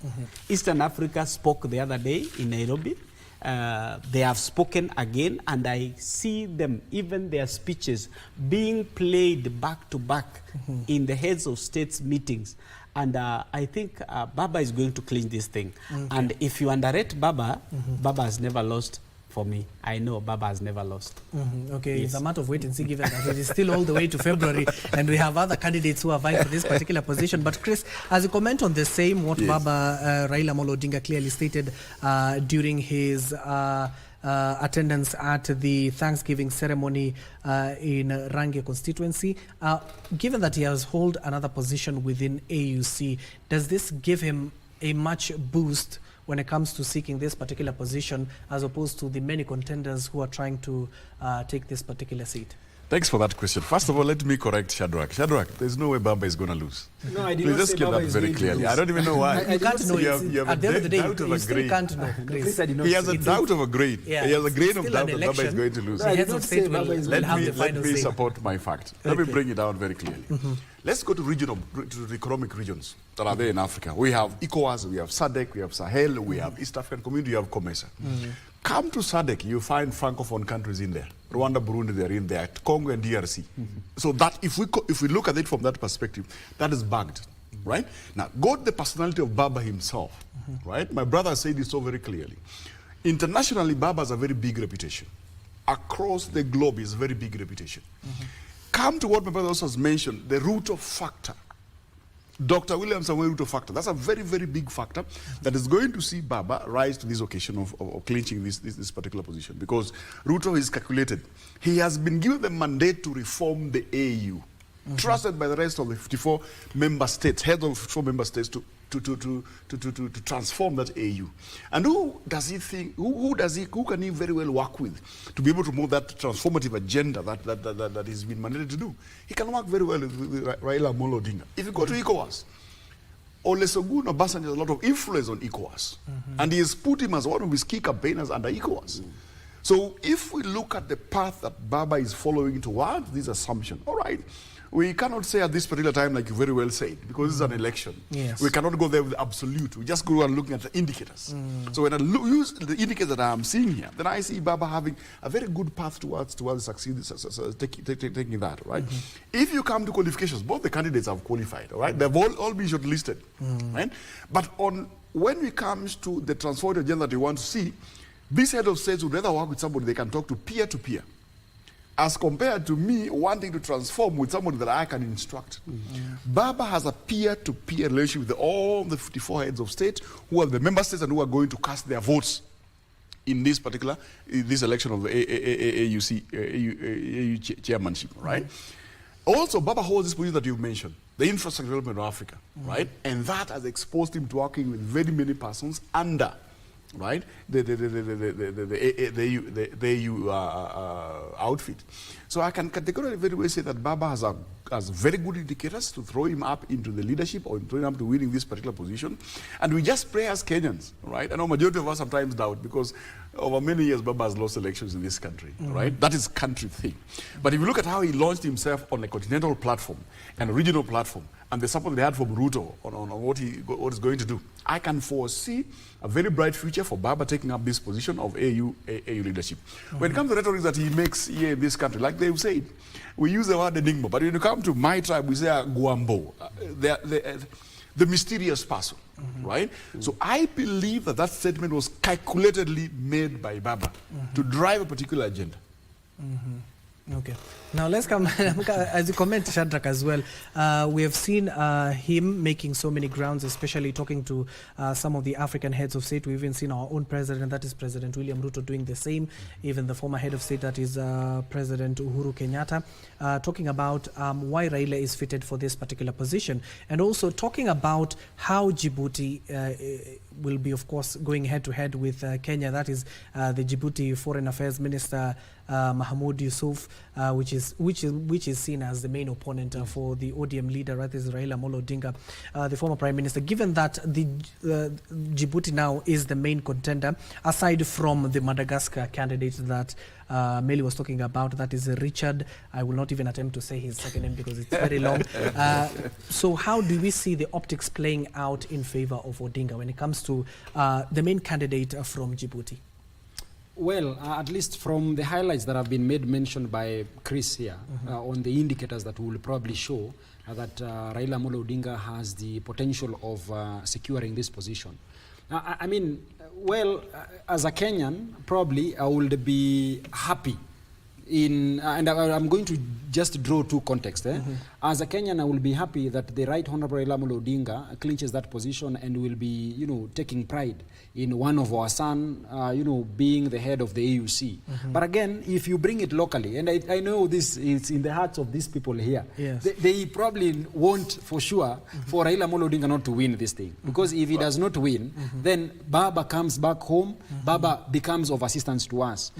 Throughout the years, Baba has been of great assistance to Kenyans. He's been helping us in putting the government into check, even without a portfolio. So really, with his absence from the Kenyan politics, I know it becomes we have a lacuna, we have a gap in the Kenyan politics because we've not had any other person rise to the levels that he has risen, triumphing or winning through the struggles that he has won to make him the enigma that he has become. So on one hand, when we will want to wish him well, on the other hand, you will want him to just fail so that he comes back home and helps us in putting this government into check. There is so many things that are not going on well. And probably his input or his contribution in whatever is happening in Kenya right now may be very instrumental. We want him to be uncomfortable as he has always been, to be unhappy about, you know, these rampant corruption cases that we are experiencing every now and then, the kind of scandals that you hear every now and then. You know, it has become so characteristic of us. Nowadays, we are not even shocked, you know, when we see a scandal in the headlines. These scandals are not nowadays, you know, attracting buyers to buy the newspapers, because you know for sure that either today we are either dealing with one, tomorrow we are dealing with another one, today we have something else. So we are not so much shocked about the scandals. I think what we want is we want someone who can help us in filling the gap that will be left or will be left. I did not say that Raila Amolo Odinga is going to lose. What I said is probably going by his own sentiments, saying that you should not overwrite him in the Kenyan politics. It's just also another indicator, as Chris has put it, to demonstrate to us that he has, as the person who is inside looking outside, unlike Chris who is outside looking inside, he has seen from the analysis of his cards, he's seen that he does not, he does not have the high chances of securing the win as against his Djibouti counterpart. Because from the analysis that you hear everywhere is that the Djibouti counterpart, you know, he has made very strong inroads, and depending on Olusegun Obasanjo, an already spelled bullet, might not be, you know, might not bring him so much. Okay, Chris, now you can respond. I want to support this candidate of Baba from two perspectives. One, religion, and the next thing, language. If you look at the way African states are structured from a religious perspective, right? We have 18 countries, passed over as Muslim countries. And then we have the other balance, which is about 36 passed as Christian countries. For him to clinch this position, he must win 2/3 of the 54 states, which is 35. Right? And like you mentioned, a number of Anglophone countries, of course, are in us because of these blocks of trade, right? So from me, where I am seated, from those two looking at it from those two angles, Baba has a good path, good indicator. It's not good to call Olusegun Obasanjo a spent bullet. No, even spent bullets can hurt in terms of burning you, right? So what we are saying here is basically that Baba has a very good and clear path towards clinching this position. The statement that he made, let us not concentrate on one statement. It's not considered one statement. And if you look at his inauguration, when he was launching his continental campaign, he said, what I see is a problem of AU, which has global importance. We've just joined G27, group of G20, and we have an international outplay of AU in global affairs, right? So we are saying that Baba says that he has seen the frustrations of his predecessors in that office. They come discuss very many issues, but there's no been implementation, right? So he's riding on that wave that if you give me this position, I have that influence from my country. I've influenced the political landscape of my country, and I've been able to spearhead my country's political interests and economic interests towards the global agenda, and they've been successful, right? If you go to Djibouti, we can say in the last 10 years, Djibouti has jinxed Kenyan interest in very many ways. In 2017, Amina Mohammed wanted this position. What did Djibouti do? They also founded a candidate. When we were going to get this position, the UN Security General Assembly Council, Djibouti also forwarded another candidate to oppose Kenya. Right? So we are seeing that the problem of Djibouti towards our country's interest in the global arena has always been there. So even this one that we are seeing right now, Kenya will overcome it. And we have a very clear path that we are seeing ahead of us for Raila Amolo Odinga to clinch this position, and then from there, right, as an advisory, he still has his influence in Kenyan politics. But Chris, let me allow Melly to have the last laugh, because we need to finalize on this conversation. I want to prick your minds on whatever happened in the United States. Yes, this voting is not a one-round vote. The last vote you saw, it went to round 7, and 16 of our supporters abstained. You can imagine the energy that is needed to keep those presidents seated there to vote until the last round. But I'm just imagining how much budget has been put there to ensure that Baba wins, because it also has a budget, which the African Union has to vet. So I'm looking at Baba making a historical moment by giving his first shot and getting it. Musa Faki had worked with AU for quite some time before he ran for that position. Baba has been working with them. The Djiboutian guy has never worked with AU. And you can imagine a situation whereby the two have to go head to head. In the first, second, third, you see, as the others drop out, they do the first voting, they realize this candidate doesn't have a following, they remove that one, then they let the others with the higher following to go to the next rounds until the two remain, and there's a clear victory. We are hoping there will be enough energy for that, remembering that most of the African leaders are aged. And you can imagine Tinubu, the one of Nigeria, sitting the whole day until midnight. You see, that can easily fall out. So we would want to make sure that President William Ruto and the Foreign Affairs PS, Dr. Singoe, Abraham Singoe, they are doing a great job. But Baba needs to go out often, even on his own, make state visits, beg for those votes, because there are just 55 countries. If he does shuttle diplomacy between now and then, he would be able to clean that position and they will not need to go for the 7 rounds. Okay, quickly, gentlemen, given that we are running out of time, let me start with you, Shadrach. There was a clear victor in the United States election, that is Donald Trump, who's now coming back as the 47th president of the United States. So what does that win symbolizes for Kenya and Africa as a whole? Well, let me take this opportunity to congratulate or pass my message of facilitation to the President Donald Trump, the President-elect of the United States of America. I think it has just demonstrated to us that people are just keen on leaders that speak their language.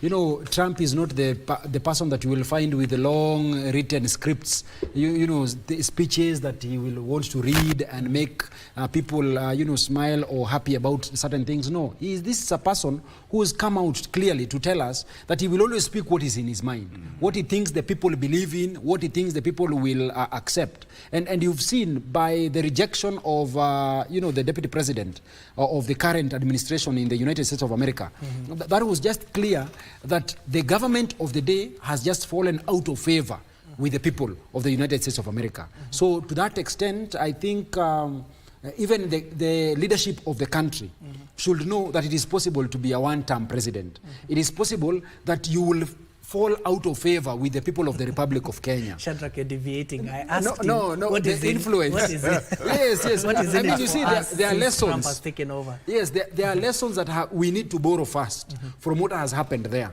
Okay. Then I know for sure that there are certain things that are going to change in the manner in which we deal as a country. Because we've depended so much. We took the United States of America as our ally so that we could succeed in so many things. I mean, for one, you know that there has been a lot of dissatisfaction with the prescription of the LGBTQ in the Republic of Kenya. Yes. And we know that the Biden administration was supporting, you know, this, you know, people who are said to be in wrong bodies, that you are a man, but you are born a woman.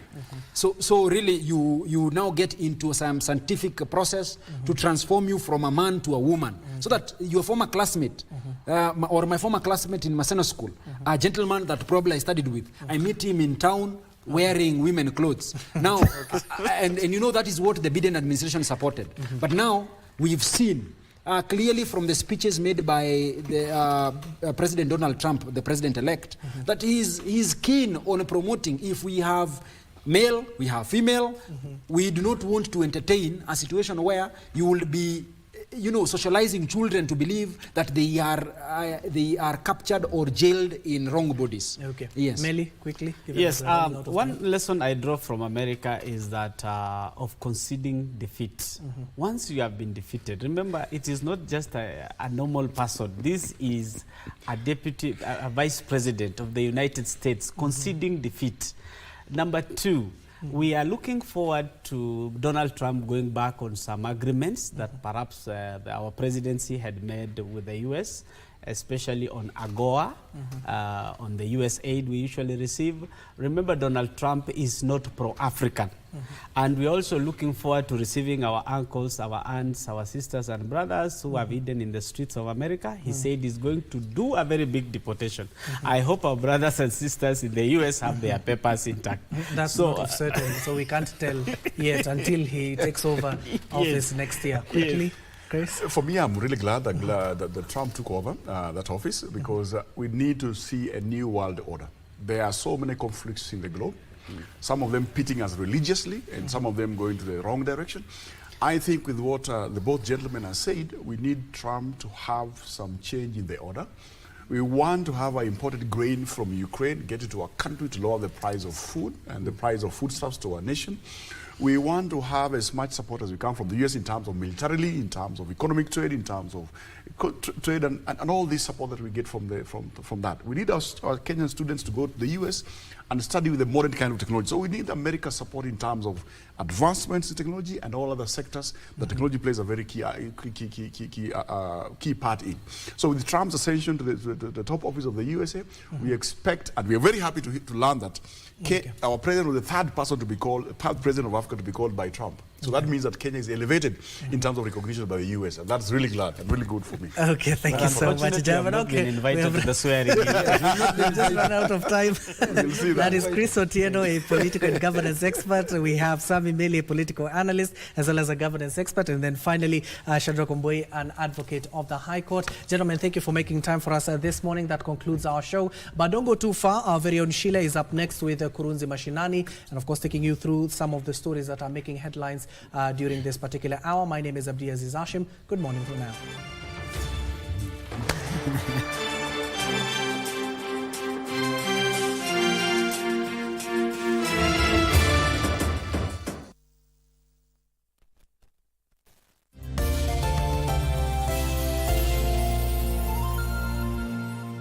Immersive art is appearing everywhere. Colorful exhibitions featuring digital art installations have proven extremely popular with the public. In theory, these exhibitions should allow us to fully sink into the art. So how well do they work in practice? And can they turn us all into art lovers? Here's one example of immersive art made by Turkish-American artist Rafik Anadol. But before we get into his work, let's go over the basics. Immersive Art 101.